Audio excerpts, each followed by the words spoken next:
నేను Sanapalla Nagachandrudu, senior advocate.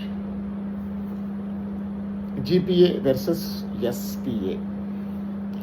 GPA versus SPA అంటే ఏమిటి మిత్రులారా?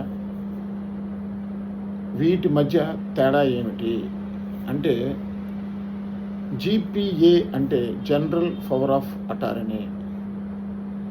మన దేశంలో రిజిస్ట్రేషన్ యాక్ట్ 1908 అనే చట్టం ఉంది. ఇందులో సెక్షన్ 33 చాలా స్పష్టంగా జీపీఏ గురించి, ఎస్పీఏ గురించి చెప్తుంది. జీపీఏ అంటే ఎవరైనా ఒక వ్యక్తి అనారోగ్యంగా, లేకపోతే వయసు మళ్ళిన చోట, లేకపోతే దూర ప్రాంతాల్లో ఉన్న సందర్భంలో తన బాధ్యతలను తాను నిర్వహించలేని పక్షంలో అతను తరపున ఎవరైనా ఒక వ్యక్తి బాధ్యతలు నిర్వహించి తమ బాధ్యతలను అతనికి ఆ బాధ్యతలను బదలాయింపు చేసే ఒక డాక్యుమెంట్ని రిజిస్ట్రేషన్ చేస్తారు. దానినే జీపీఏ అంటారు. ఇప్పుడు ఈ జీపీఏ ద్వారా ఆస్తులు అమ్మకాలు, కొనుగోలు జరుగుతున్నాయి. అలాగే కేసులు కూడా ఫైల్ చేస్తున్నారు. ఉదాహరణకి ఒక వ్యక్తి విదేశాల్లో ఉన్నాడు. అతనికి సంబంధించిన ఆస్తులు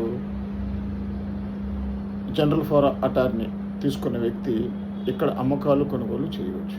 అలాగే అతని తరపున కేసులు కూడా ఫైల్ చేయవచ్చు. కేసులకు సంబంధించిన జీపీఏ రిజిస్ట్రేషన్ అయి ఉండాలని నిబంధన ఏమీ లేదు.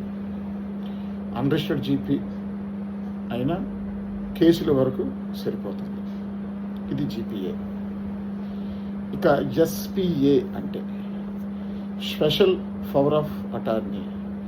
ఎవరైనా ఒక వ్యక్తికి స్పెషల్ పవర్ ఆఫ్ అటార్నీ వలన పని మాత్రమే చేయమని అప్పగిస్తూ బాధ్యతను బదిలీ చేస్తూ రాసి ఇచ్చే, రిజిస్ట్రేషన్ చేసి ఇచ్చే డాక్యుమెంట్ని ఎస్పీఏ అని పిలుస్తుంటారు.